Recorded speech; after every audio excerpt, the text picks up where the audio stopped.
Pessoal, seja bem-vindo ao podcast Céu e Graça. Estamos nessa primeira vez aqui, primeiro episódio, com o pastor Rodolfo Alfenas, nosso convidado especial. Seja bem-vindo, pastor Rodolfo. Obrigado, pastor Romeu. Prazer estar aqui. Amém. Graças a Deus estamos aqui. Temos uma temática muito atualizada, pastor Rodolfo, e que muitas pessoas têm dúvida. E a temática é essa, livre-arbítrio e predestinação. Estamos já há algum tempo lá no nosso ministério, instruindo, ensinando, e nessa oportunidade que o Senhor colocou no meu coração para poder estar trazendo esse tema para os ouvintes, aqueles que nos acompanham nas redes sociais, e temos muito aqui falar em relação a esse tema.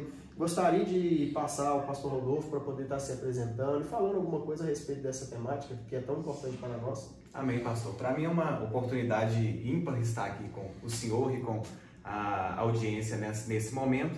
E eu louvo a Deus por esse projeto que Deus colocou no coração do Senhor. E minha oração é que isso impacte não só a região aqui, mas que chegue em todo o Brasil, né? Amém. E quem sabe em todo o mundo. Então que Deus possa fazer esse projeto prosperar e chegar em muitos lugares em nome de Jesus. Amém, graças a Deus. Pastor Rodolfo também, ele é escritor de um livro, não é verdade, pastor Rodolfo? Poderia estar apresentando para o pessoal o trabalho que o senhor fez aí, o livro Vencendo a Ansiedade. Se eu puder estar apresentando para o pessoal o seu livro, essa obra tão maravilhosa que Deus colocou no seu coração também, né? É algo que já faz há quanto tempo, mais ou menos, que já veio a ser escrito esse livro? Aproximadamente 6 meses que eu já escrevi.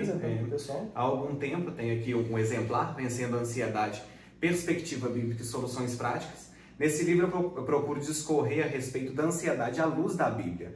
Nós sabemos, né, pastor Romeu, que o ser humano ele é tricotômico e não dicotômico como muitos acreditam, mas ele é composto de corpo, alma e espírito. E nos consultórios médicos, psicológicos, trata-se somente a dimensão da mente, a dimensão da alma, esquece do espírito, de ser tratado do lado espiritual. E a ansiedade tem o seu lado espiritual. Hoje estima que 9,3% da nossa população ela sofre de ansiedade. É mais de 18 milhões de pessoas e o Brasil então está entre o país que mais tem a população que sofre de ansiedade.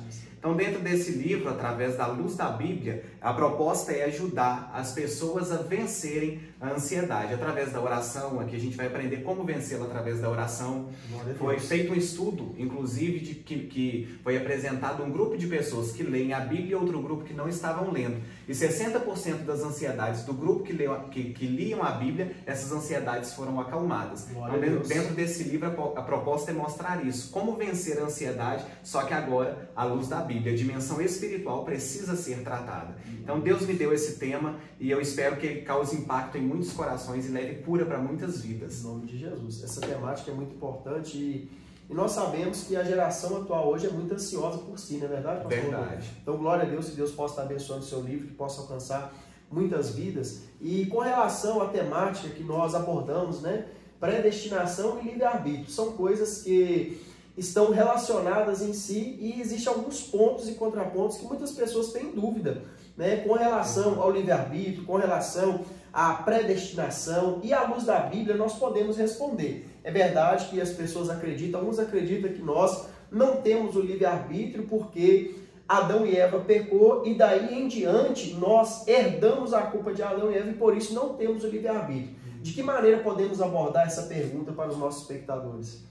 Dentro da questão de Adão e Eva, o texto bíblico vai ser bem claro ao dizer que por Adão, fato, entrou o pecado no mundo. E esse pecado virou uma herança para todos nós. Hoje nós temos a natureza pecaminosa. Mas pecar é uma escolha, uma decisão nossa. Verdade. Se nós decidirmos servir a Deus, nós vamos servir. É o que Josué, por exemplo, propôs para o povo de Israel. Sim. Hoje vocês devem escolher a quem servir, se aos Baalins ou se a Deus. Eu e minha casa serviremos ao Senhor. Muitos levam, inclusive, isso como uma promessa. Isso. Eu e minha casa serviremos a Deus. Mas não é uma promessa, é um posicionamento de Josué e de sua família. Então, a herança do pecado de Adão, ela o pecado que nós herdamos, ele é vencido através de Cristo no Calvário. Glória a Deus. Cristo nos comprou por um bom preço e quando nos entregamos a Ele, essa herança, esse velho homem, ele é enterrado. E todos os dias nós precisamos vencer a vontade e o desejo de pecar. E aí o texto bíblico também diz em Ezequiel que o Deus não imputa o pecado dos nossos pais em nós, né? Nós não levamos a culpa dos pecados. Às vezes nós levamos uma herança social, por exemplo. de um pai que abandonou. Eu tenho um certo problema social no decorrer da vida, mas espiritual nunca. Né? Deus não imputa um problema cometido pelo pai, mãe, irmãos ou quem seja, espiritualmente falando em mim. Então essa questão da maldição de Adão, nós herdamos o pecado, mas Cristo, assim como por Adão entrou o pecado do mundo, por Cristo também entrou a salvação. Glória a Deus. E muitas pessoas confundem esse tema e esse assunto, porque alguns pensam e acreditam que nós já não temos o livre-arbítrio, que existe a maldição hereditária, porque lá no Êxodo vai dizer, né? Eu visito a maldade do pai e dos filhos da terceira e até a quarta geração daqueles que me aborrecem. E muitos acreditam que estão vivendo por um período de calamidade, ou pessoas que não conseguem ser prósperas por conta de uma maldição que foi lançada sobre o seu avô, sobre o seu bisavô, sobre o seu tataravô. E à luz da Bíblia você citou algum versículo, poderia citar para nós mais algum versículo com relação à maldição hereditária? Sim, dentro desse quesito, antes de falarmos dos versículos, nós precisamos analisar que existe o conceito físico também, o conceito psicológico. Às vezes não é a maldição, não é necessária, às vezes não é necessariamente uma maldição lançada lá no meu avô que eu tenho carregado ela aqui. É só um bloqueio psicológico que é tratado num consultório médico, porque eu acredito que eu não consigo alcançar certo benefício e eu me restringo aquilo ali, porque eu não acredito que eu possa alcançar, não porque está sobre mim uma maldição. Eu preciso romper esse bloqueio. Tudo depende da nossa fé, tudo depende de nós acreditarmos e tudo depende da nossa busca.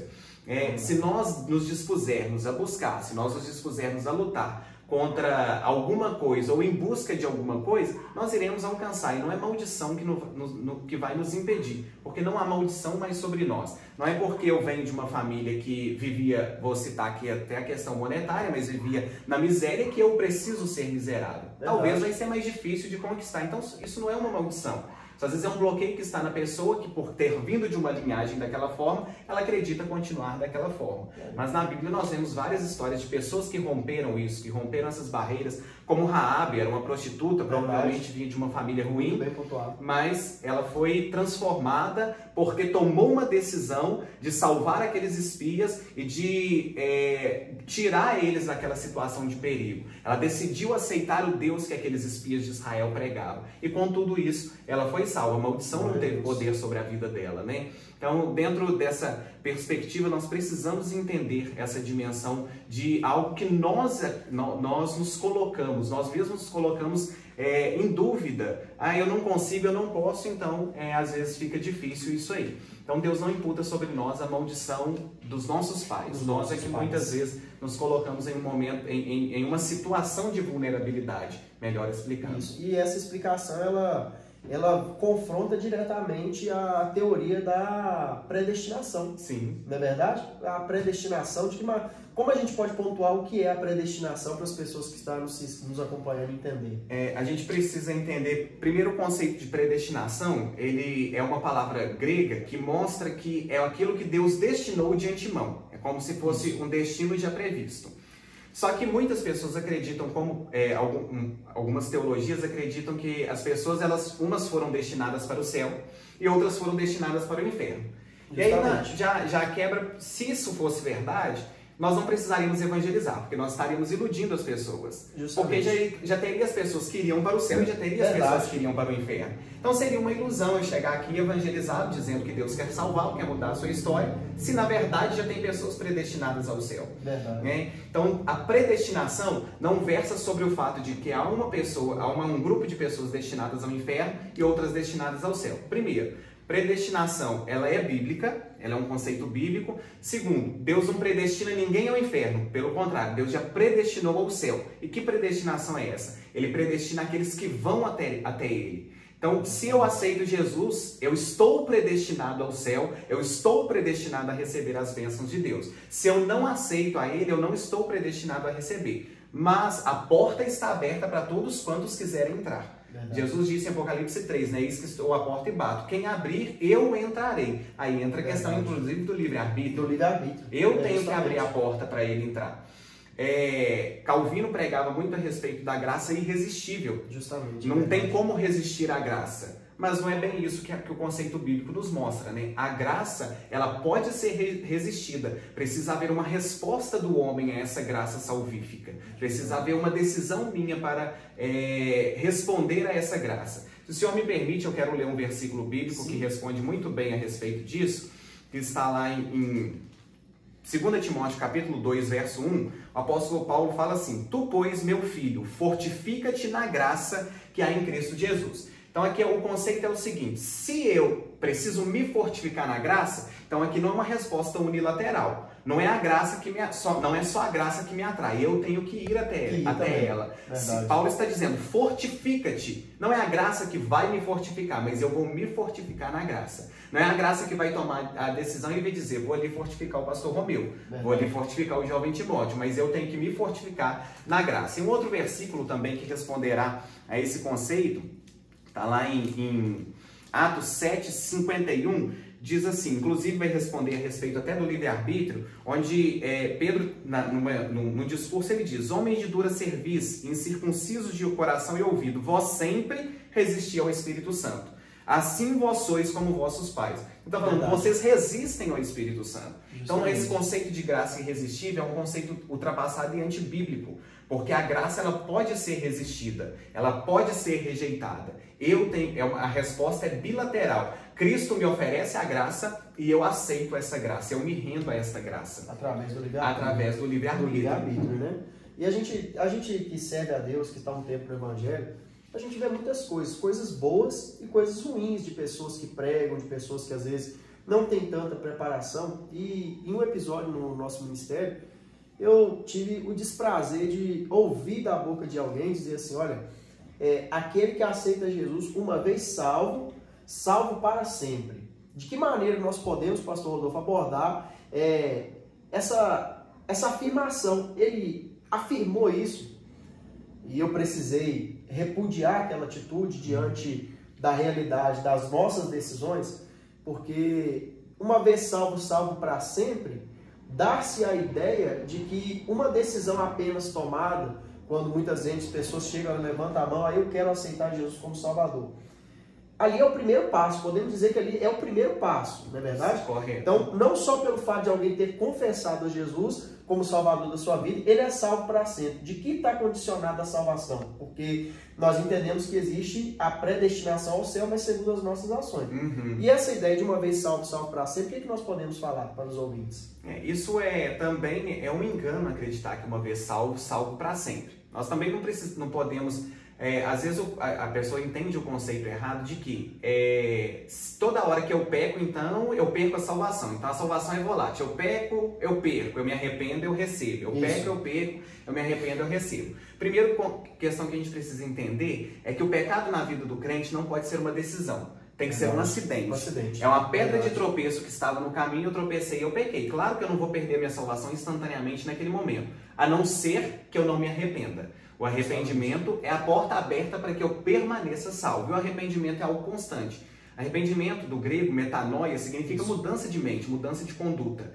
Pedro, no discurso, ele disse: arrependei-vos, pois, em Atos 3, arrependei-vos, pois, e convertei-vos, para que sejam pagados os vossos pecados e cheguem os tempos do refrigério pela presença do Senhor. Então, ao pecar, eu preciso me arrepender para que a minha salvação seja mantida. Mas ser salvo não significa que eu permanecerei salvo por toda a vida se eu pecar de novo. Então é um conceito errado, e eu quero exemplificar isso com um texto de Hebreus, no capítulo 12, verso 15. O escritor vai dizer o seguinte: tendo cuidado que ninguém se prive da graça de Deus e que nenhuma raiz de amargura brotando vos perturbe e por ela muito se contamine. Então ele está falando de alguém que se privou da graça. E essa graça, cuja pessoa se privou, ela faz com que a pessoa perca a sua própria salvação. O mesmo escritor de Hebreus, no capítulo 6, vai dizer que a salvação, aquele que antes foi iluminado, aquele que recebeu a presença de Deus e caiu, ele expõe Cristo de novo ao vitupério da cruz. E ele não pode ser iluminado novamente. Ou seja, a pessoa estava servindo e ela abandonou a presença de Deus. Ela perde sua salvação. Ela perde o direito ao céu. Um outro exemplo que nós podemos dar a respeito disso É daquelas 3 parábolas, da ovelha, da dracma e do filho pródigo. Justamente. A ovelha estava no caminho até que ela se desviou. Justamente. O pai foi buscá-la, o pastor foi buscá-la, mas ela estava perdida. A dracma também se perde. A diferença da ovelha para a dracma é que a ovelha se perde e sai para fora da igreja. Vou exemplificar dessa forma para ficar mais claro. A dracma se perde dentro da própria igreja. E o filho pródigo pede a sua herança e também vai para longe da casa do pai. Então os 3 estavam dentro estavam na presença de Deus e os 3 abandonaram a presença de Deus. Só receberam de volta porque retornaram para o caminho. Tomaram a decisão. Entra o conceito do livre-arbítrio. Do livre-arbítrio, né? A graça, o filho pródigo decidiu ir. A ovelha se perdeu. Ela acabou desviando o seu caminho. Talvez inicialmente, inconscientemente aconteça, mas se desviou, foi uma decisão tomada. A dracma também se perde, só que dentro da própria igreja, dentro da própria casa. Mas sobre o ser humano, Deus ele não tira a responsabilidade do homem. Nós tomamos as nossas próprias decisões. Nós temos que decidir ir ao encontro do Pai. Há um conceito muito usado no nosso meio, pastor Romeu, que é: não sou eu que aceito Cristo, é Cristo que me aceita. De fato, primeiro ele me aceitou, mas eu tenho que responder a essa aceitação. Tem que dar a resposta positiva ao chamado. Ao chamado dele. Senão eu não recebo a salvação. Eu acredito que a gente pode usar um texto que é o texto áureo da Bíblia, que é João 3,16, né? Porque Deus amou o mundo de tal maneira que deu o seu Filho unigênito para todos aqueles que nele crê, não pereça, mas tenha a vida eterna. Crer ou não é decisão nossa. Logo, a salvação está condicionada a crer. Está condicionada a crer. Tem pessoas que acreditam. Eu já vi, por exemplo, eu já tive a oportunidade de conversar com pessoas que elas dizem assim: olha, Deus já sabe quem vai ser salvo.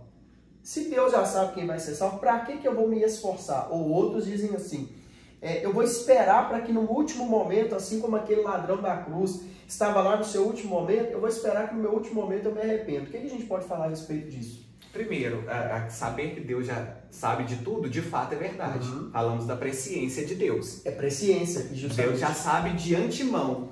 Né? Pré sempre vai falar de alguma coisa que é de antemão, né? Antecipado. Então Deus ele é presciente, ele já sabe do que vai acontecer muito antes. Só que, apesar de saber, ele não influencia na decisão e na escolha humana. Eu vou dar um exemplo que eu creio que todos que estão nos ouvindo vão lembrar disso, que é de Jonas. Deus disse para Jonas, aqui claro, não há um quesito de salvação ou condenação, mas uma ordem de Deus para Jonas cumprir um chamado. Mas há aqui a apresentação de fato da presciência divina e da soberania de Deus e do livre-arbítrio de Jonas. Na soberania de Deus, Deus deu uma ordem para Jonas. Só que Jonas teve a opção de não cumprir a ordem de Deus. Só que os propósitos de Deus nunca são frustrados. Então Deus envia um vento que faz com que Jonas seja jogado no mar e engolido por um peixe. Aí o texto bíblico diz que mais uma vez está a ação de Jonas na decisão tomada dele, que foi do seu livre-arbítrio de arrepender-se da sua decisão. Mas Jonas estava no ventre do peixe. Isso mostra a graça de Deus. Que a graça estava em ação para que Jonas não se perdesse. Deus enviou o vento, que é algo ruim, mas na verdade foi uma bênção para Jonas para que houvesse o arrependimento. Mas ele podia ter escolhido não se arrepender. Deus não obrigou Jonas. Ele enviou o problema, mas não obrigou Jonas na sua decisão, na sua escolha. Então é uma decisão nossa responder ao chamado divino, decidir servir a Deus, decidir obedecer à sua vontade. É uma decisão exclusivamente nossa. Ele nos convida e nós respondemos a esse chamado. E tem uma questão que a gente é bastante... eu já vi algumas pessoas dizer, e tem pessoas que têm dúvida com relação a isso. Por exemplo, existem pessoas que dizem: o crente não tem livre-arbítrio. E, por outro lado, a gente percebe-se que, mesmo depois de ter tomado a decisão para Cristo, o livre-arbítrio está ali. A pessoa ainda sim pode escolher não servir a Deus. De que maneira que a gente pode abordar essa pergunta? Porque alguns dizem: o crente não tem o livre-arbítrio. Dá-se a ideia de alguém que é escravo. Quando a gente fala de alguém que não tem livre-arbítrio, dá-se a ideia de alguém que é escravo. Mas, por outro lado, Paulo vai dizer, e na sua carta aos Romanos, capítulo 7, que o bem que eu não quero fazer, isso faço, mas o mal está em mim. Paulo vai abordar essa temática, vai haver uma guerra com relação, nós sabemos ali que é a respeito de uma da lei e da graça. Paulo está ainda compreendendo, está ainda entendendo o que seria a lei, o que seria a graça, e a gente vai perceber, a gente vai notar que o livre-arbítrio nós temos, mas Paulo chega a dizer, agora não vivo mais eu, mas Cristo vive em mim. De que maneira que a gente pode abordar esse assunto de maneira mais clara para as pessoas entenderem? O nosso livre-arbítrio, como foi bem proposto pelo Senhor, ele tá em atividade na nossa vida. E qual foi a escolha que nós fizemos? Em servir a Deus. Nós usamos o nosso livre-arbítrio para decidir pela opção mais acertada, que é servir.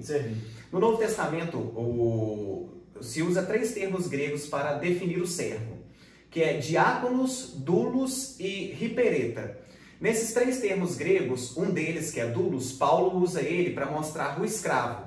Doulos significa o escravo que se entregou voluntariamente ao seu senhor e agora não é dono mais do seu próprio corpo nem das suas próprias vontades. Mas essa entrega foi voluntária. Sim. Hernandes Dias Lopes faz uma proposta num livro dele, em que ele explica o seguinte, que na Inglaterra Antiga, um homem viu uma mulher presa, uma escrava, e ele decidiu comprá-la para que ela fosse livre. E ele pagou por aquela mulher.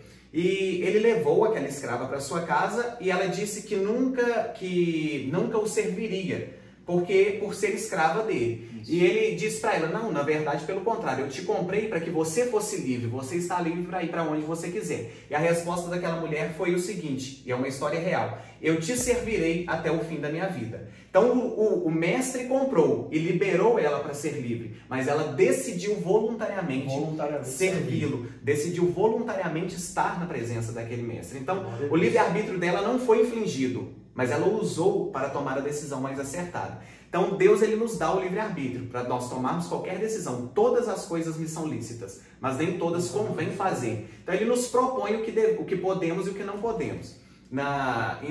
Em Deuteronômio, uma palavra de Deus para Israel foi: ponho diante de vocês o caminho da vida e da morte. Escolhei, pois, o da vida. Então ele põe 2 caminhos e orienta, mas a decisão era do povo. Eles decidiriam onde eles iriam caminhar, se no caminho da vida ou no caminho da morte, certo de que eles sabiam para onde eles estavam indo. Se eles decidissem o da vida, glória a Deus, seu caminho decidido. Foi aquilo que Deus quis que eles fizessem. Se eles decidissem o da morte, eles escolheriam as consequências pelas suas decisões. Então, o livre-arbítrio está em ação, só que quando nos entregamos a Deus, nós decidimos fazer não o que queremos, mas o que Ele quer que façamos. Mas o que Ele quer que façamos. E aí entra a questão da renúncia, né? Aquele que quiser vir após mim, tome a sua cruz, a cada dia negue-se a si mesmo e siga.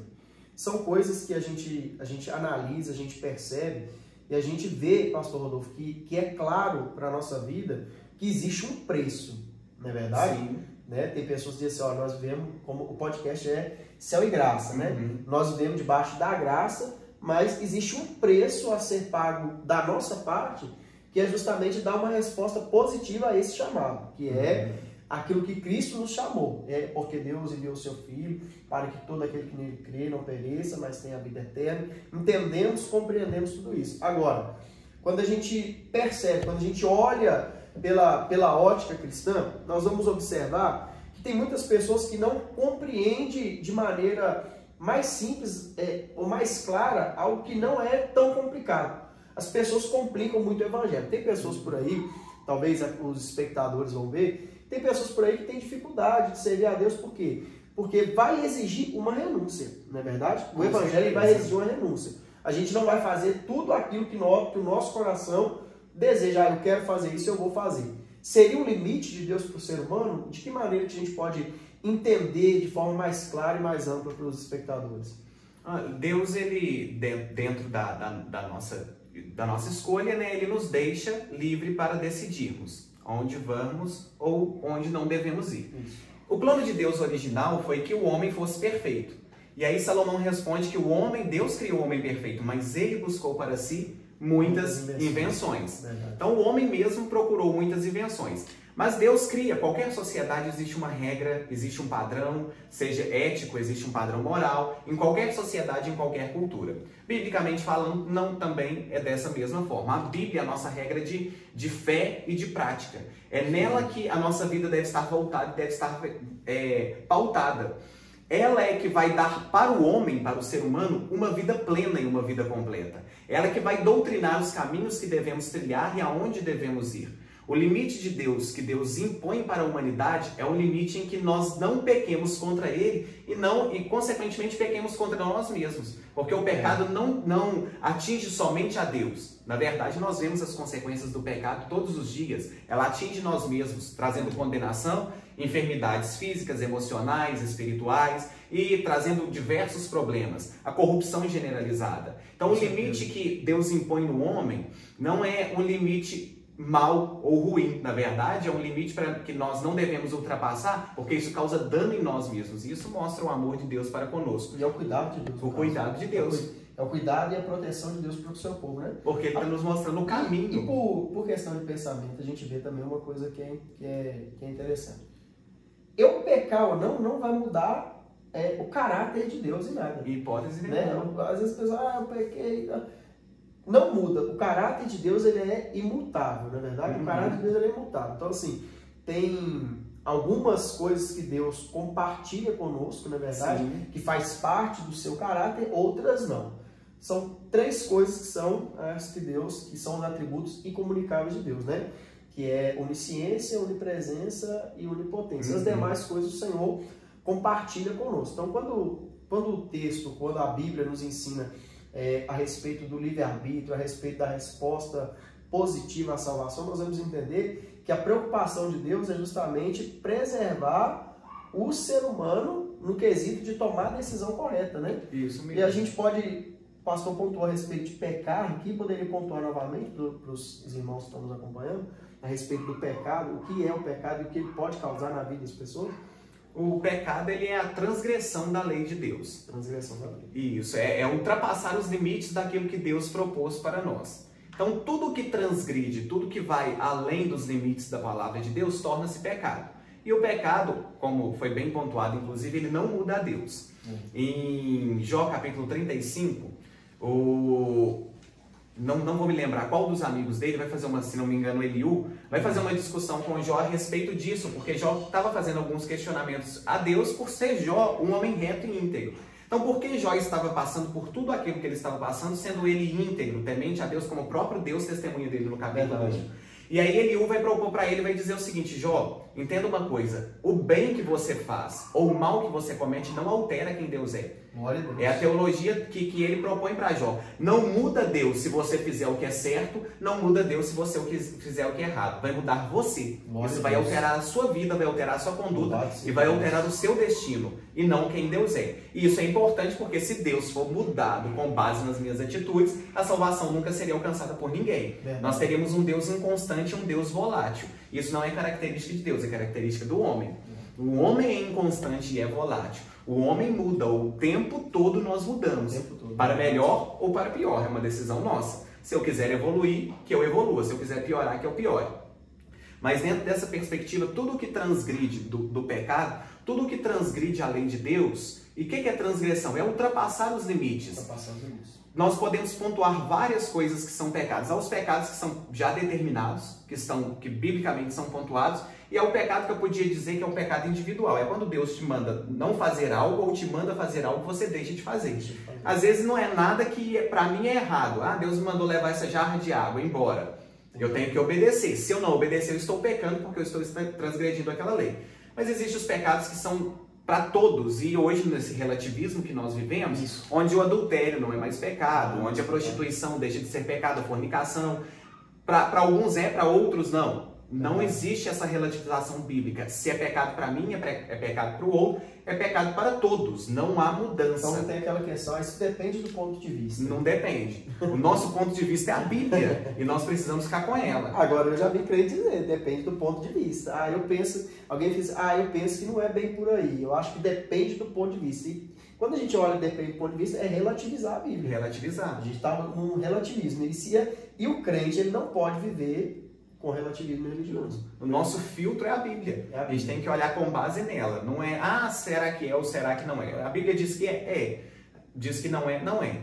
E às vezes há uma dificuldade muito grande na interpretação, porque as pessoas elas pegam um texto muito pequeno e querem interpretar dentro daquilo ali. e acreditam às vezes haver uma aparente contradição. Mas Luciano Subirá fala que aonde há uma aparente contradição, na verdade é um desafio de interpretação, porque a Bíblia não se contradiz. Verdade. E o texto bíblico, especialmente no tema de hoje, pastor Romeu, que é predestinação e livre-arbítrio, ele precisa ser entendido à luz do seu texto, do seu contexto. Nós temos o contexto imediato, que é aquele texto que a gente está lendo, e tem o contexto amplo, que você tem que pegar mais referências para poder compreender aquilo que está sendo proposto. A Bíblia, em hipótese nenhuma, ela vai contradizer-se. Então, quando nós encontramos, quando o telespectador encontrar há uma aparente contradição, ele deve procurar interpretar aquilo à luz de todos os textos que a Bíblia pode apresentar, como, por exemplo, a predestinação. Porque você pega um livro de Efésios, por exemplo, no Efésios capítulo 1, ou se eu conferir, capítulo 1, versículo 4, se eu me permite ler, está escrito assim: como também nos elegeu nele, antes da fundação do mundo, para que fôssemos santos e irrepreensíveis diante dele em amor. E aí vem o versículo 5 que fala da predestinação: e nos predestinou para filhos de adoção, por Jesus Cristo, para si mesmo, segundo o beneplácito de sua vontade, para louvor e glória de sua graça, pelo qual nos fez agradáveis a si no amado. Esse amado é Jesus. Nos predestinou para filhos. Essa predestinação não é Deus escolhendo quem vai para o céu e quem vai para o inferno. Na verdade, é Deus escolhendo antes um plano perfeito de redenção. O que é que Deus predestinou? Predestinou Jesus para nos comprar. Ele nos elegeu antes da fundação do mundo. Quem são esses eleitos? A igreja. Todos vocês que nos ouvem, que passa a compor a igreja, está predestinado ao céu, está predestinado a receber as bênçãos de Deus, está predestinado a ser purificado e limpo pelo sangue de Cristo. Essa é a predestinação bíblica. Isso é interessante. As pessoas, já vi alguém dizer assim, olha, João 16 e 15, né? Não foi vós que me escolheste, mas eu que vos escolhi.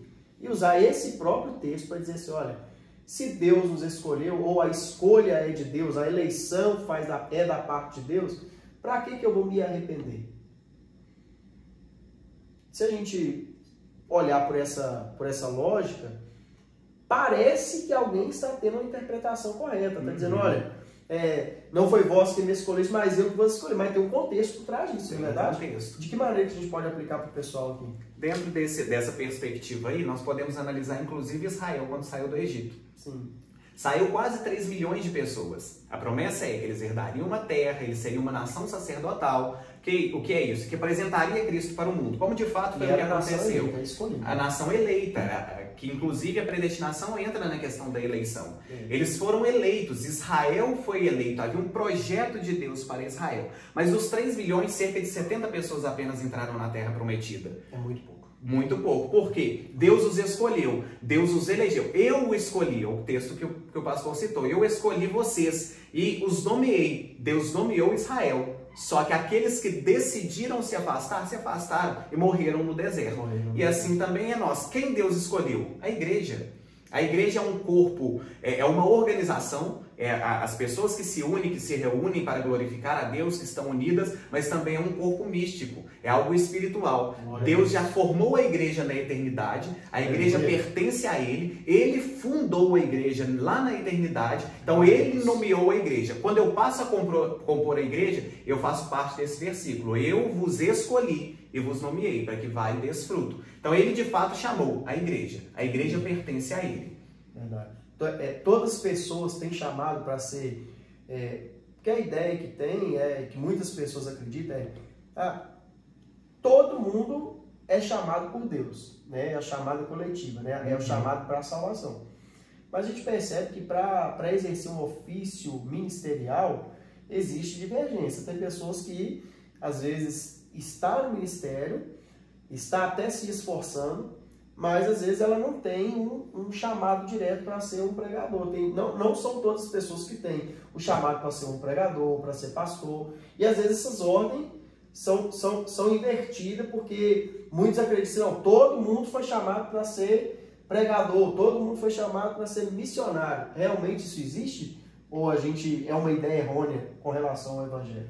Na verdade é errônea, porque Paulo, inclusive, doutrina isso para Coríntios, que a diversidade de dons. E ele doutrina nesses dons, os dons espirituais, que é o dom de cura, interpretação de línguas, a diversidade de línguas, Dom de profecias e revelações são os dons espirituais. E os dons ministeriais. Alguns ele deu apóstolos, outros profetas, outros evangelistas, para que haja a edificação do corpo de Cristo. Porque se todos são profetas, onde estariam os evangelistas? Todos profetizariam juntos? Se todos são pastores, onde estaria a igreja a ser pastoreada? E mesmo aquele membro que nós julgamos ser menor, Paulo vai dizer isso, ele também é uma peça fundamental naquela construção, naquele corpo, naquele lugar. Ele que às vezes é aquele que motiva as pessoas a caminharem, ele que tem uma vida intensa de oração, buscando pela igreja o tempo todo e Deus está respondendo aquelas orações. É ele que é aquele crente que às vezes senta lá no cantinho, lá no fundo, mas todo o trabalho ele está lá, ele está motivando os irmãos, ele está servindo a Deus no seu particular, no seu canto, mas está lá servindo. Então Deus ele chamou, ministerialmente falando, Deus chamou a cada um para um propósito e uma ação diferente.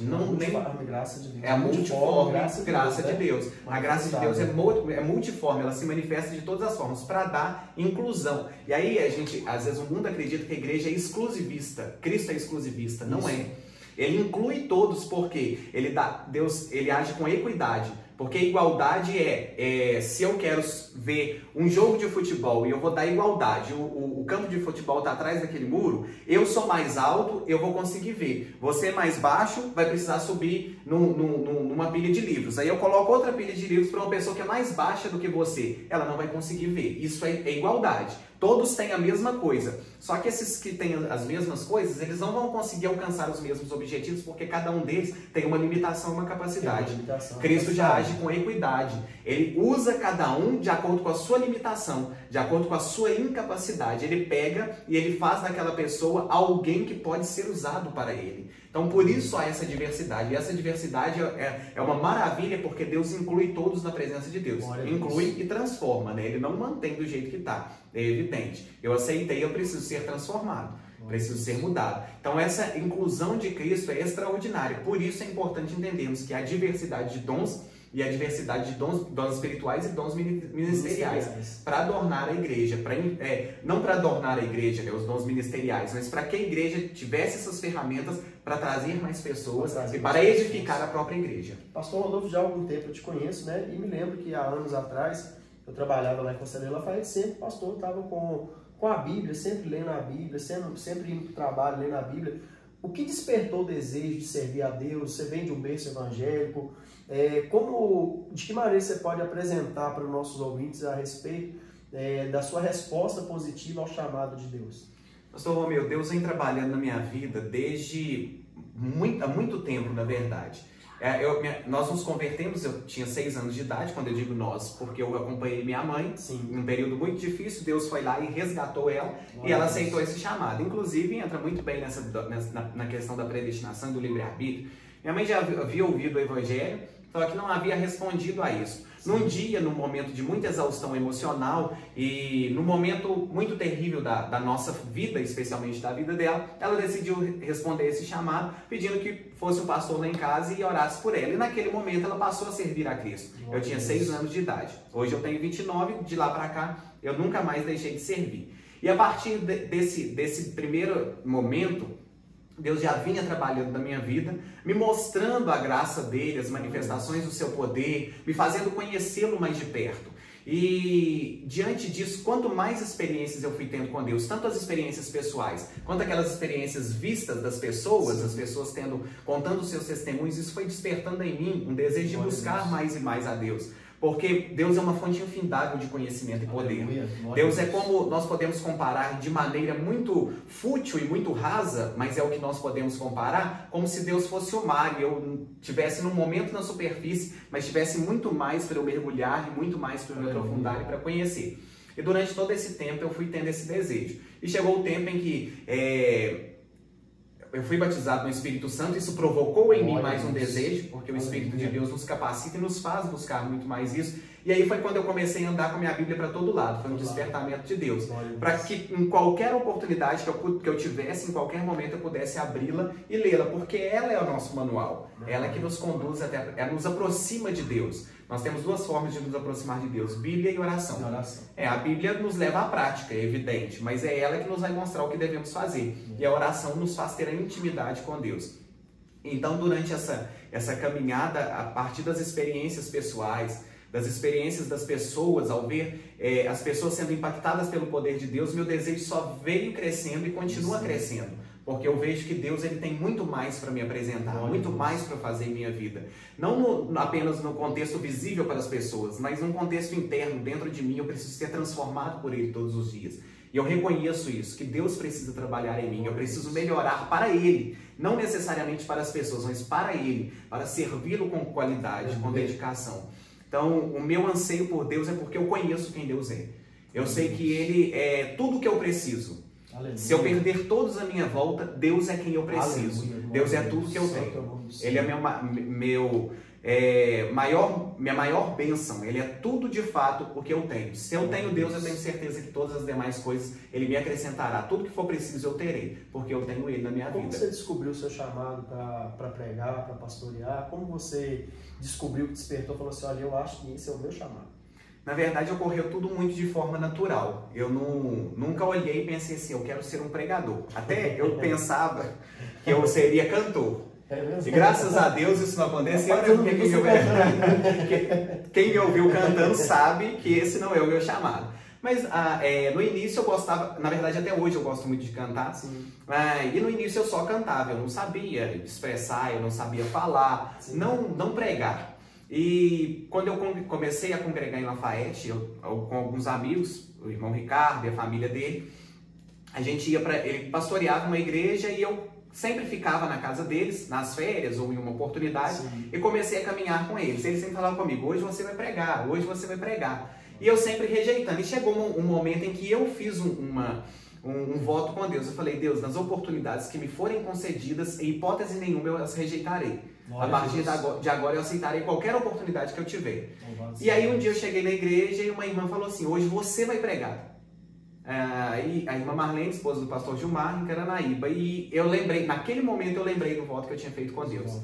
E aquele frio na barriga, né? Eu tô assim, meu Deus, o que eu vou pregar? Eu nunca tinha pregado na minha vida. E naquela noite Deus me deu uma palavra, eu ministrei aquela palavra e seguidamente eu fui chamado para ministrar. E eu não observei que Deus já estava trabalhando na minha vida, pois aquele era o meu chamado. E consequentemente, com o tempo, Deus foi me dando oportunidades na frente da igreja como líder de departamento, fui líder de jovens, líder de adolescentes, líder de crianças, dei aula de escola bíblica dominical. E nessas oportunidades foi quando Deus estava me preparando para poder assumir uma igreja um dia. Então foi tudo muito natural. E aí eu percebi que o chamado de Deus para minha vida foi esse. Não tem como fugir. Não tinha como eu fugir, não tinha como eu escapar. Deus me chamou para aquilo e Ele já estava me preparando para aquilo. Seja Deus. Tem uma experiência assim, ministerialmente, você pode dizer assim, olha, essa experiência foi algo que marcou a minha história. Até hoje. Você se lembra assim? Olha, são muitas experiências que me marcaram, mas uma experiência que marcou muito a minha história foi quando de fato eu fui batizado no Espírito Santo. Porque naquela noite, um domingo anterior ao meu batismo, que foi numa quarta-feira, um pastor perguntou pela manhã, pastor Elbert, ele fez uma pergunta pela manhã numa escola bíblica, na congregação de Conselheiro Lafayette, ele perguntou, quem aqui é batizado no Espírito Santo? Eu me senti movido a levantar minha mão, e eu não era. Não era. E eu levantei minha mão, e alguém às vezes vai achar até que eu estava falando mentira, mas eu vou explicar para os irmãos entenderem. E eu levantei minha mão. E aí ele chegou especificamente para mim, dentre todos os jovens naquela sala, porque era uma escola bíblica de jovens, ele chegou especificamente para mim e perguntou, você gosta do mover do Espírito? Eu disse para ele, eu amo o mover do Espírito. Passou aquele dia, num domingo, quando foi na quarta-feira seguinte, eu assentei no banco da igreja, e assentado naturalmente naquele banco, não era festividade, porque a gente sempre espera uma festividade para isso acontecer, assentado naquele banco me veio uma palavra na mente, você vai falar para essa e essa pessoa essa e essa mensagem. E naquele momento que Deus me deu essa mensagem, eu comecei a falar em línguas. Glória a Deus. E aí eu olhei para trás e a pessoa que Deus tinha me dado a mensagem não estava na igreja. E eu questionei para Deus, Deus, eu devo estar ficando doido, é o que eu pensei, não está normal. Mas eu continuei falando em línguas naturalmente. Passou umas meia hora, eu olhei para trás e essa pessoa entrou, não era crente, como ainda não é, mas ela será em nome de Jesus. Entrou na igreja e aí me veio aquele frio na espinha, como diz o pessoal, né? Eu pensei, meu Deus, o que eu vou fazer agora? E eu já tinha tido oportunidade naquele culto, eu cheguei para o irmão que estava dirigindo e falei que eu precisava de uma outra oportunidade. Deixa fulano cantar, que era um outro irmão que ele já tinha dito que cantaria após o que estava oportunizado. E aí, quando eu sentei, E esse irmão que estava na primeira oportunidade saiu e falou, eu ia dar oportunidade para o irmão tal, mas eu quero ouvir o Rodolfo primeiro que ele me pediu. E aí eu fiquei assustado, eu pensei, agora eu não sei o que eu faço. E aí naquele momento o Espírito de Deus me tomou, naquele mesmo momento Deus me deu um dos dons ministeriais, que é a profecia, e eu pude naquele momento provar da grandeza de Deus através do batismo no Espírito Santo e de um dom espiritual. Isso é dentre muitos outros, esse é um que me impactou e me deixa muitas vezes impactados até hoje. E o fato de eu ter levantado a minha mão, para as pessoas não pensarem que foi uma mentira que eu falei, foi na verdade uma atitude de fé. Porque eu já acreditava que o batismo ele não é algo que Deus ele já prometeu. E essa promessa já se cumpriu. Eu só preciso que ela chegue na minha vida. Então uma promessa já está cumprida. Eu só preciso acreditar que ela está em mim. E foi isso que me impulsionou. Foi o próprio Espírito me impulsionando a acreditar que Ele estava me batizando. Então, para o batismo, inclusive abrindo o adendo aqui, se queremos ser batizados no Espírito Santo, precisamos acreditar e não duvidar que Deus ele já fez a promessa. E essa promessa está sobre mim, sobre os meus filhos e sobre a minha descendência. É uma promessa que está estabelecida desde o início de Atos 2, capítulo 2, versículo 4. Glória a Deus. Essa experiência maravilhosa, né? Eu me lembro também, quando eu fui batizado com o Espírito Santo, até no meio da rua, pulava, rodava, falava em línguas. E eu tive dificuldade de adaptação com o batismo, porque é algo muito grandioso. Muito. E eu me lembro que trabalhando, pastor Rodolfo, né? Eu te fiz a pergunta e me veio a memória. Eu me lembro trabalhando, entregando massa com o rapaz, trabalhando de ajudante de pedreiro, com o peito parecia que ia explodir. Aquele negócio, de repente eu entregava massa ao rapaz e falava em língua estranha, dava pra rua e falava em língua estranha. Na minha época, quando eu me converti, se você fosse uma pessoa batizada com o Espírito Santo e ficasse 2 ou 3 cultos sem falar em línguas, a ideia que tinha é que você tinha esfriado na fé. E os pastores sempre falavam, né? 2 cultos que você não falava em língua estranha, os pastores iam ficar assim, cadê você, irmão, que falava em línguas e nunca mais falou? Há muito tempo não fala. E a gente ficava com aquele ensinamento de que o crente era obrigatório estar falando em línguas estranhas.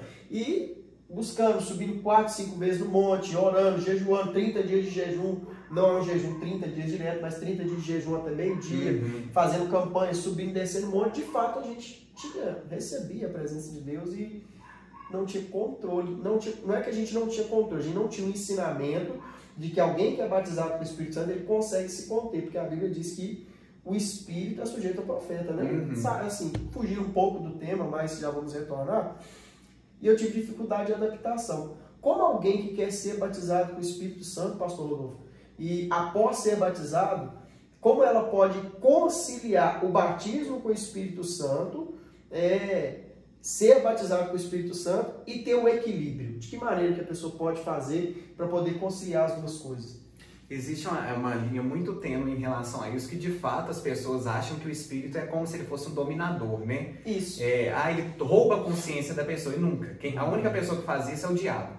Ele tira a consciência como ele tirou do endemoniado gadareno, que ele não tinha nem voz para poder falar sobre ele. Quando Jesus, inclusive, pergunta quem é você, qual é o seu nome, quem responde não é aquele homem, é o próprio demônio. Ele fala, legião é meu nome porque somos muitos. Né? Então, o espírito de Satanás é que tira a consciência das pessoas, o Espírito de Deus não. E o Espírito do profeta está sujeito ao profeta, está nos mostrando que o trabalho do Espírito de Deus na nossa vida é um trabalho de cooperação. E tem que haver ordem e decência, que há pessoas, elas saem quebrando as coisas da igreja e saem julgando as pessoas no chão. Deus ele nos usa, é algo de fato grandioso, é algo de fato extraordinário. É difícil se conter, muito difícil mesmo, as lágrimas escorrem, e a gente quer gritar, a gente quer saltar, a gente quer pular. Mas dentro desse equilíbrio, o que nós podemos fazer? Primeiro, não extinguir o Espírito. Deixe ele te usar, deixe ele se mover na sua vida. Mas também trabalhe junto com ele. Ao equilíbrio, a gente não pode exagerar, né? Porque não é o Espírito que nos faz esbarrar na jarra da igreja. Às vezes acontece sem querer, tudo bem, no movimento pode acontecer. Mas tem pessoas que são exageradas demais e saem derrubando as coisas. Não é dessa forma que o Espírito age. Ele nos usa, ele nos enche, ele derrama a sua graça e nós também temos controle sobre aquilo. Não sobre o Espírito, mas sobre as nossas ações. Sobre as atitudes que tomaremos com a forma com que o Espírito nos enche. É evidente que há momentos que ele vai nos encher. Eu tive uma experiência como essa.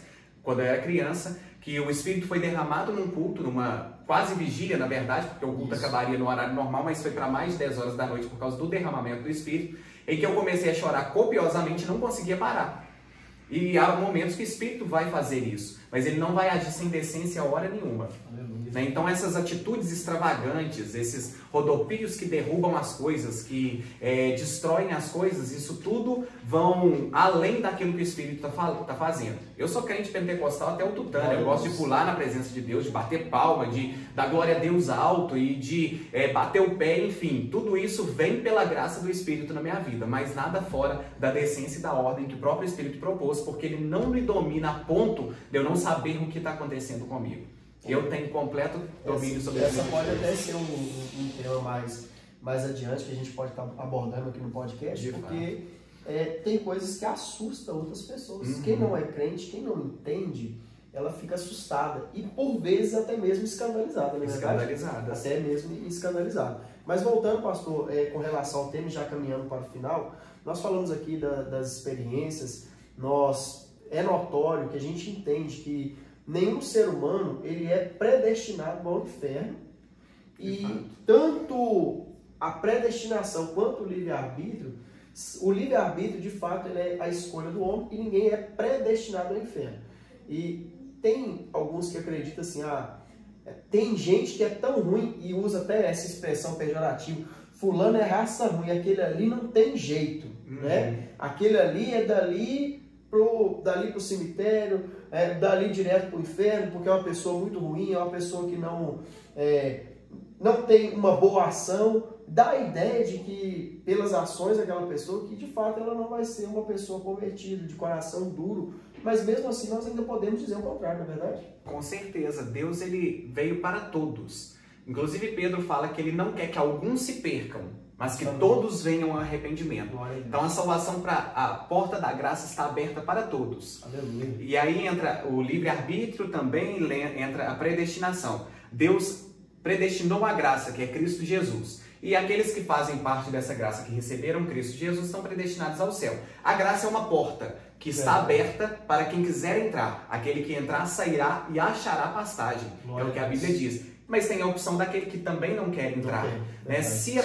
Pode ser o mais ruim, mais vil dos homens, o assassino mais perverso. Há redenção para ele. Aleluia. Deus pode redimi-lo aonde ele estiver. E a gente fala isso achando às vezes que nós somos melhores do que eles. Mas em relação à salvação, não somos melhores. Claro que em relação à punição, à condenação ou a galardão celestial, não é um tema que cabe entrar, é um tema que gera mais tempo. Para a punição, aquele que fez um ato muito hostil, daquele que fez um ato que julgamos menos hostil, a punição vai ser menor, mas eles estarão no mesmo inferno. Né? Aquele que serviu a vida inteira ao diabo e no último momento, como ladrão da cruz, aceitou a Jesus, ele vai estar no mesmo céu que eu, o Senhor e o Senhor estaremos. Né? Então, é uma crença errônea de acreditar que aquele mais eu pecador não tem redenção para ele, porque tem redenção para todos nós. E aí eu penso que, como eu estava dizendo, que por eu não ter assassinado ninguém, eu tenho direito à salvação mais do que o outro. Não tenho. Não tem. A salvação, todos nós fomos comprados pelo mesmo sangue, pelo mesmo Cristo, da mesma forma, pela cruz do Calvário e pela ressurreição de Cristo ao terceiro dia. O preço foi o mesmo, o sangue foi o mesmo para toda a humanidade. De gregos a troianos, Deus comprou a todos. De bárbaros a livres, Deus comprou a todos pelo mesmo preço. Então, se eu julgo o homem ruim, mais eu pecador, existe redenção para ele. 2 ladrões estavam na cruz. Provavelmente crimes bem parecidos, porque a cruz era a última punição e a pior punição, era o instrumento de tortura de Roma. A direita e a esquerda, todos com as mesmas atitudes ruins e todos com a mesma oportunidade de acreditar em Cristo, a mesma oportunidade. Não tinha oportunidade diferente para nenhum deles. O da direita aproveitou a oportunidade e se rendeu a Cristo. O da esquerda não fez isso. O da esquerda vai colher o seu fruto e o da direita também vai colher o seu fruto. Uma redenção e o outro a condenação eterna. Havia oportunidade para todos os dois. É verdade. As pessoas acreditam que é desigual, algumas pessoas têm oportunidade, outras não. Mas nós entendemos e compreendemos que todas as pessoas hoje, eu acho que antigamente ainda tinha aquela ideia, aquela grande preocupação, as pessoas não sabia como chegar, e às vezes aldeias que são distantes, né? E eu queria até que o senhor, antes de nós finalizarmos aqui, falasse a respeito do projeto, né? Lá na África que vocês têm, que é o Ministério de Barbacena trabalha, né? Da missão, que é o projeto na África. E tem pessoas, antigamente ficava querendo, nossa, mas tem lugares que as pessoas não são alcançadas e vão ser condenadas assim mesmo? Como nós podemos abordar isso aí? Paulo aos Romanos, ele fala que ninguém vai ficar indesculpável diante da presença de Deus. E existe uma pontuação que nós fazemos, claro que a Bíblia não demonstra isso claramente, mas Apocalipse fala que vão ser abertos 6 livros e o 7º é o da vida no dia do julgamento. Sim. São livros literais? Provavelmente não, porque Deus é onisciente, ele sabe de tudo, ele não precisa de um livro para saber o que está acontecendo. Mas para a compreensão humana a gente precisa entender. E Antônio Gilberto vai propor, num de seus livros, que esses livros que serão abertos no juízo final, dentre eles terá o livro da natureza, por exemplo, que julgará o homem que não creu com base na criação. Então essas pessoas que acreditam que a criação é algo da evolução, elas serão julgadas por isso. O indígena que está lá no meio do mato, que está lá no final do mundo, vamos dizer assim, a pessoa que está morando lá no final do mundo que o evangelho ainda não a alcançou, ela vai ser julgada porque não acreditou que existia um criador de todas as coisas. Não olhou para esse mundo porque é impossível, disse Enéas, o doutor Enéas, que é impossível olhar para esse mundo matemático, químico, físico e não acreditar que existe algum ser criador superior a todas essas coisas. Veja bem que é um filósofo, um matemático, um homem conhecedor da ciência, de todas as coisas, dizendo isso. Ele ainda fala, eu não posso ser ateu, não tem como eu ser ateu. Eu não sei explicar o que é Deus ou quem é Deus, mas não duvido que existe alguém superior a todas essas coisas. Então ninguém vai ficar indesculpável. Sem contar que haverá uma outra oportunidade para essas pessoas, que é o que nós chamamos, num conceito bíblico, de milênio. O milênio vai ser o reinado de Cristo por 1000 anos nesse mundo, para que as pessoas também possam acreditar nele como Senhor como Senhor e Rei nessa ocasião, né, como Rei. E as que não acreditarem serão condenadas. Então, para essas pessoas, para todos, não haverá desculpa. Uns serão julgados com base na lei, outros com base no evangelho, porque não creu no evangelho, com base na natureza, com base na consciência, com base nos sentimentos. Então o julgamento de Deus vai ser com justiça, equidade e sem misericórdia para aqueles que não tiveram misericórdia. E nem que seja com um folheto, né? Alguém recebeu, nem que seja com um folhetinho da palavra, ali, ô fulano, que às vezes as pessoas pegam aquele folheto e amassam, jogam fora. Ali é uma oportunidade de mudança de vida, né? E essas que amassaram e jogaram fora serão julgadas até por esse folheto que jogou fora. Porque pegaram ali, você está oferecendo a palavra, a pessoa pegou, amassou aquele folheto, jogou fora, ela não vai poder chegar naquele dia e dizer, Deus, eu não sabia, né? Opa, né? Isso que nós estamos falando aqui, fazendo uma conjectura. Deus falou, opa, aquele dia o meu servo foi lá, te entregou, você rejeitou, aquilo lá era a sua oportunidade. É, oportunidade. Deus, ele quer todos, a salvação para todos. Então ele não quer perder ninguém. Essa pessoa rejeitou, mas ela não leu. Aí usam aquele texto que Deus não leva em conta o tempo da ignorância. Esse tempo da ignorância não é o tempo de que eu não sei de nada, é o tempo da ignorância antes de Cristo vir. Está falando de uma vida posterior à redenção de Cristo. Justamente. Cristo veio e pronto, não há mais ignorância. E aí, só um testemunho bem breve de um testemunho que eu li, uma criança, uma adolescente, agora não me lembro exatamente o país, mas no Oriente Médio, Irã ou Iraque, ela teve um sonho com um homem de cabelos compridos, com uma luz muito brilhante, que entregava para ela uma rosa. E se apresentava a ela. Ela acordou e não sabia quem era aquele homem. Um dia ela mudou de país e, brincando com uma colega que era cristã, ela contou esse sonho. E essa colega que era cristã disse para ela que este homem que havia aparecido no sonho era Jesus Cristo de Nazaré, que havia se apresentado para ela naquele sonho. Isso é uma história real, publicada pela Portas Abertas, numa de suas revistas. E isso mostra que Cristo está de braços abertos para todos. Então ele não quer perder ninguém. Todos têm oportunidades e terão. Do passado, presente ao futuro, todos terão a mesma oportunidade de redenção e de salvação em Cristo Jesus. Senão seria injustiça de Deus. Seria injustiça. Não conheceu, foi para o inferno. Onde está a justiça de Deus? Isso aí, a Bíblia fala que Deus é justo. Não é como eu, que não tenho justiça, que minha justiça é como trapo de imundícia. A justiça de Deus é perfeita. Ele não falha na sua justiça. E aí é onde a gente volta na temática da doutrina do maldição hereditária. Né? Que as pessoas... Seria injustiça de Deus você ou qualquer outra pessoa ser condenada por uma ação que o pai ou que o avô ou que o tataravô fez. Agora, com relação ao alcance do Evangelho para outras pessoas, sobre a justiça de Deus, a gente percebe que hoje tem muitas ferramentas, tanto o telefone, as redes sociais, e vocês têm um trabalho na África. Eu queria que o senhor falasse a respeito desse trabalho com o pessoal, né, em relação a toda a dificuldade que é para chegar, para alcançar, como que tem sido fazer parte desse projeto? Para mim, tem sido, na verdade, uma grande experiência. O pastor Miqueias, que é o presidente do projeto, fundador dessa associação, que é a Amar e Vida. Amar e Vida.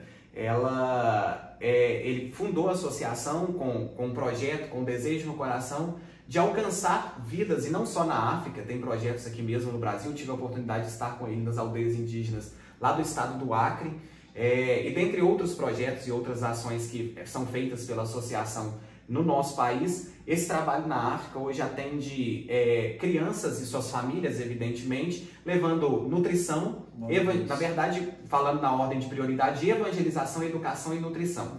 Porque acreditamos que comer e ser educado, nada vai fazer diferença se não tiver Cristo nos corações, que somente Cristo é o transformador de vidas. Aleluia. Somente Cristo pode mudar um contexto social. Ele pode fazer transformação social. Hoje as pessoas querem, as ideologias políticas querem provocar transformação social através de ideologias próprias e malignas.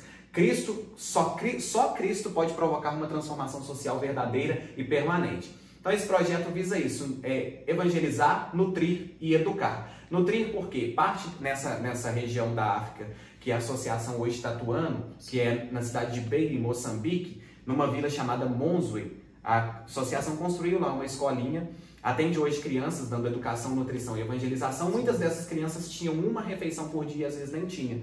Uma única refeição, comendo às vezes à noite para conseguir vencer a noite, enfim. E a escolinha proporciona mais refeições para essas crianças. Aos finais de ano, inclusive, é servida uma refeição que já chegou a abranger 300 crianças e suas famílias. Então tem atendido, tem levado Cristo. E as dificuldades são muito grandes. Nessa vila, por exemplo, são horas de caminhada até chegar nela. Passa por trechos em que segue-se de moto, e nesses trechos tem que pegar a moto no ombro para conseguir passar um caminho alagado para chegar na estrada seca. Então, para conseguir continuar e chegar até essa vila. Então, são muitos desafios financeiros, que hoje muitas pessoas... Eu acredito que se todos contribuíssem com a obra missionária, o alcance seria muito maior. Nós precisamos ter um coração aberto para a contribuição, porque não pesaria para ninguém se todos se unissem, e o alcance seria muito maior. Né? Então, existem muitos desafios a serem rompidos, muitas barreiras a serem rompidas, muitas situações dificultosas nessas regiões da África. Existe o perigo dos extremistas. Tem muitos extremistas que atuam nessas regiões, não só torturando crentes, mas matando, assassinando. Tem as zonas endêmicas, por exemplo, para malária, que muitos missionários são infectados com malária. Tem um missionário lá, há poucos dias o pastor Miquel estava me dizendo, que ele foi envenenado 3 vezes por feiticeiros, mas nós acreditamos no que a Bíblia diz, que os sinais seguirão os que creem, né? Expulsarão demônios no nome dele, falarão novas línguas, e se tomarem uma coisa mortífera não lhes fará dano algum. Então tem os desafios, mas tem o Senhor que faz vencermos todas as barreiras. Então é um projeto abençoado. Se Deus quiser, agora em novembro, dia 16, eu estarei indo para lá, já com as passagens compradas, para poder atender o projeto, para poder levar mais o amor de Cristo, para poder apoiar o que está ali. Então, inclusive peço oração dos que estão nos ouvindo, para que Deus possa abrir as portas, porque Deus é quem faz o milagre, né? Então orem pelo projeto, orem pela Amar e Vida, ou como era conhecida, a Associação Amar Sem Fronteiras. Orem pela Escolinha Amar, que é esse projeto que tem lá nessa vila, para que Deus continue abençoando, prosperando e vendo condições financeiras, espirituais, mão de obra para poder trabalhar naquele lugar. Em nome de Jesus. Nós estamos aqui caminhando para o fim, né, Pastor Rodolfo? Foi muito gratificante receber você aqui, né, no primeiro episódio do podcast Céu e Graça. Para mim é um privilégio imenso, tenho um respeito, uma admiração muito grande. A gente percebe, pastor, você é muito bem gabaritado em questão intelectual e espiritual. Amém. E tenho certeza que você será canal de bênção para a vida de muitas outras pessoas. Muitas pessoas serão alcançadas através da sua vida. Louvo a Deus pelo Senhor ter colocado ao meu coração esse podcast. É um sonho realizado. Há 4 meses tenho orado, pedindo ao Senhor uma direção. E hoje o Senhor nos proporcionou a estar fazendo o primeiro passo de uma realização por que não dizer de um grande sonho para a glória de Deus. Esse grande sonho não diz respeito a mim, diz respeito ao reino de Deus, a palavra sendo levada e conduzida até mesmo em lares, pessoas que irão assistir, pessoas que irão compartilhar, pessoas serão edificadas, serão abençoadas através desse trabalho, desse podcast, que eu tenho certeza que será a bênção para a vida de muitas pessoas. Nós já vamos estar encerrando. Antes de nós encerrarmos, pastor Rodolfo, eu gostaria de retornar a palavra, se eu queira fazer algum agradecimento, algo assim, e consequentemente fazendo oração para nós terminarmos. Amém, pastor. Eu queria, na verdade, agradecê-lo pela confiança, né? A gente está aí para poder, de fato, servir ao reino, servir a igreja dele, servir a vocês, a fim de que haja um alcance maior do reino de Deus. É para isso que fomos chamados, é para apresentar Cristo para todos e para sanar qualquer dúvida que haja em relação à Bíblia, porque não pode haver dúvidas em relação à Bíblia, porque é ela que nos conduz ao reino de Deus. Então que guardemos isso. A predestinação é uma doutrina bíblica. Ela de fato é uma doutrina bíblica. Eu acredito na predestinação. Mas não que há pessoas predestinadas ao inferno ou pessoas predestinadas exclusivamente para o céu. Há só um grupo exclusivo que vai para o céu. Esse grupo que vai para o céu é o grupo que compõe a igreja. E todos foram chamados. Vinde a mim todos que estáis cansados e oprimidos, e eu vos aliviarei. A resposta é nossa. Eu tenho que ir. Então, quando somos convidados a aceitar Jesus, nós de fato temos que aceitá-lo. Ele nos aceitou primeiro, agora nós temos que responder a essa aceitação. Então, Deus, a soberania de Deus, ela não necessariamente determina todas as coisas. Deus é soberano para cumprir o seu propósito e esse propósito vai se cumprir, mas ele também permite a liberdade humana. Então, que pensemos nisso, né? Que as nossas decisões sejam tomadas de acordo com a coerência bíblica, que nós possamos escolher a Deus. Que Deus seja a escolha de cada um que está nos ouvindo nesse momento. Então, muito obrigado, pastor, por esse momento aqui, por participar do podcast Céu e Graça. Eu tenho certeza que hoje ele vai atingir um certo número de pessoas, amanhã ele vai dobrar, triplicar, será Jerusalém, Judeia, Samaria, até os confins da terra, em nome de Jesus. Amém. Pastor Rodolfo vai estar fazendo oração para encerrar em nome de Jesus. Amém. Oremos ao Senhor. Grande Deus e eterno Pai, quero te agradecer por este momento, pela oportunidade de falarmos acerca da sua palavra. Ajude-nos a usar o livre-arbítrio que o Senhor nos deu com sabedoria e graça, sabendo que nós não somos mais donos de si mesmo, porque escolhemos que o Senhor seja o nosso dono. Ajude-nos a entender que a igreja do Senhor está predestinada à redenção, porque Cristo a comprou por um bom preço, naquele Calvário, naquela cruz. Obrigado por estar aqui com o pastor Romeu. Abençoe este projeto a fim de que ele alcance muitas vidas e transforme gerações para a glória do teu nome. Obrigado, Jesus, por este momento. Amém. E amém. Esse é o fim do podcast Céu e Graça. Que Deus abençoe a vida de todos em nome de Jesus.